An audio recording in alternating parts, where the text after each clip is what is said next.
Bienvenue dans notre exploration du jour. On va parler d'une transformation assez fascinante, je trouve. L'intelligence artificielle qui n'est plus juste un outil qu'on utilise, mais qui devient vraiment un collaborateur. Oui, un collaborateur actif, et notamment via ce qu'on appelle les agents IA. C'est une évolution vraiment majeure. Tout à fait. Et pour en parler, on s'appuie sur plusieurs documents assez récents qui explorent d'un côté comment mieux parler à ces IA. C'est ça, le fameux prompt engineering, l'ingénierie des requêtes. Exactement. Et de l'autre, comment ces agents IA, ils commencent déjà à être utilisés très concrètement dans pas mal d'entreprises, quoi. Voilà. L'idée aujourd'hui, c'est un peu de décortiquer quelques techniques clés pour dialoguer efficacement avec ces modèles et de voir comment ces agents s'intègrent pour automatiser, pour assister, voire pour innover. Super programme. Alors, commençons par la base, cet art de la requête, le prompt engineering. On entend partout que c'est devenu essentiel, non? Ah oui, clairement. Ce n'est plus juste poser une question comme ça en l'air. La façon de formuler, la structure, ça change tout. Il faut être hyper précis, j'imagine, penser au rôle qu'on veut donner à l'IA, la tâche exacte, le contexte. Le format de réponse qu'on attend. Oui, c'est un peu comme briefer un collègue en fait. Bien définir le cadre. D'accord. Et au-delà des mots qu'on utilise, est-ce qu'on peut influencer la personnalité de la réponse, en quelque sorte? Oui, c'est là qu'interviennent des réglages comme la température. Une température basse et l'IA va être très factuelle, très prévisible. Logique. On augmente un peu et hop, elle devient plus créative, elle peut proposer des choses plus inattendues. Ça dépend vraiment de ce qu'on cherche. Hmm. Et il y a d'autres paramètres comme ça? J'ai lu des choses sur top K, top P. Oui, ça permet de limiter le choix des mots suivants pour l'IA. En gros, soit on resserre pour plus de cohérence, soit on laisse un peu plus de champ pour plus de diversité. C'est un équilibre à trouver. D'accord, donc on peut vraiment sculpter la réponse. Mais est-ce qu'on peut aussi aider l'IA à mieux réfléchir? J'ai entendu parler de la chain of thought. C'est quoi exactement? Ah, la pensée étape par étape, ou COT. C'est fondamental.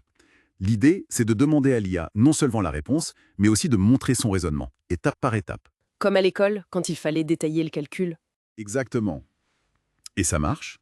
Pour un problème un peu logique, si on lui demande juste le résultat, elle peut se tromper. Mais si on lui dit « Explique-moi comment tu fais », elle décompose et souvent, elle trouve la bonne réponse. Ça la force à structurer sa pensée. Fascinant. On l'aide à mieux raisonner. Et si on veut qu'elle aille chercher des infos à l'extérieur, qu'elle ne se contente pas de ce qu'elle sait déjà, c'est là qu'intervient React. Précisément. React, c'est pour raisonner et agir. Là, on monte encore d'un cran. L'IA peut non seulement réfléchir à une tâche, mais aussi planifier et utiliser des outils externes qu'on lui a donnés. Des outils, c'est-à-dire? Par exemple, une connexion à un moteur de recherche web ou l'accès à une base de données, une calculatrice. L'exemple typique, c'est combien d'enfants ont les membres de Metallica? Ah oui, ça, elle ne peut pas le savoir directement. Non. Donc, elle va raisonner. Bon, il faut 1. Trouver les membres actuels. 2. Chercher le nombre d'enfants pour chacun. 3. Additionner. Puis elle va agir. Action. Utiliser l'outil recherche web pour membre actuel Metallica. Puis action. Utiliser recherche web pour nombre enfant James Hetfield, etc. Ce cycle raisonnement-action, ça ouvre des possibilités énormes. Et ça nous amène tout droit aux fameux agents IA. C'est donc plus qu'un simple modèle de langage qui répond à une question. Oui, beaucoup plus. Un agent IA, en gros, c'est la combinaison de 3 choses.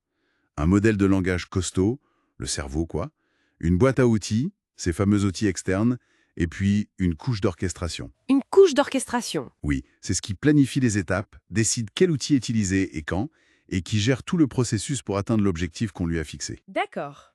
Et j'imagine qu'il y a différents types d'agents, des plus simples aux plus complexes. Tout à fait. Ça peut aller d'un agent très simple qui fait une tâche unique, comme trier un email et l'envoyer au bon service client. Un workflow automatisé en quelque sorte. Voilà.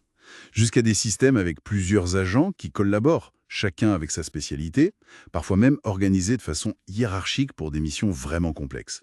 Le point crucial, c'est de bien définir ce que chaque outil peut faire et ses limites. Très clair. Alors venons-en à l'impact concret. Les sources qu'on a consultées montrent une adoption qui semble fulgurante. Il y en a une qui disait que le nombre d'exemples concrets avait été multiplié par 6 en un an. C'est énorme. Oui, ça va très vite. Le service client, c'est un domaine évident. On voit des boîtes comme Accenture ou Deloitte et même Wagstream. Eux, ils disent gérer 80% de leurs demandes internes avec un agent IA. 80%. C'est considérable. Ah oui, Mais ça ne s'arrête pas là.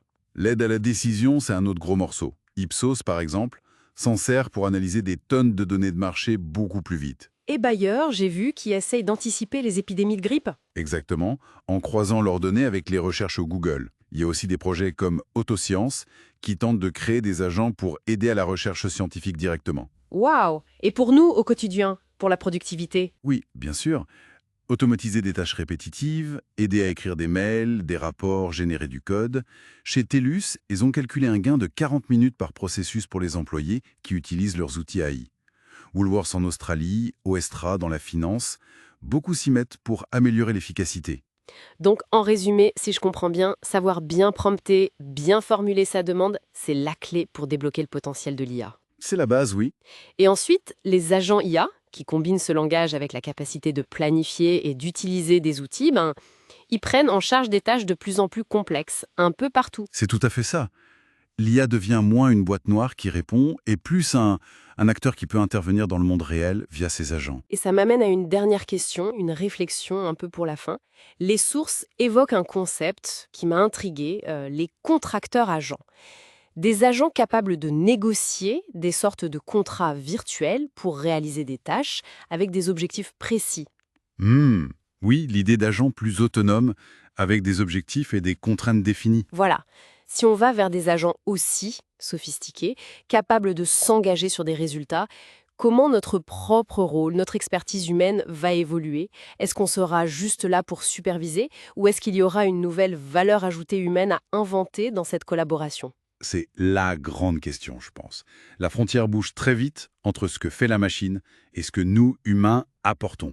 Comprendre cette nouvelle dynamique, définir notre place, ce sera sans doute le défi des prochaines années.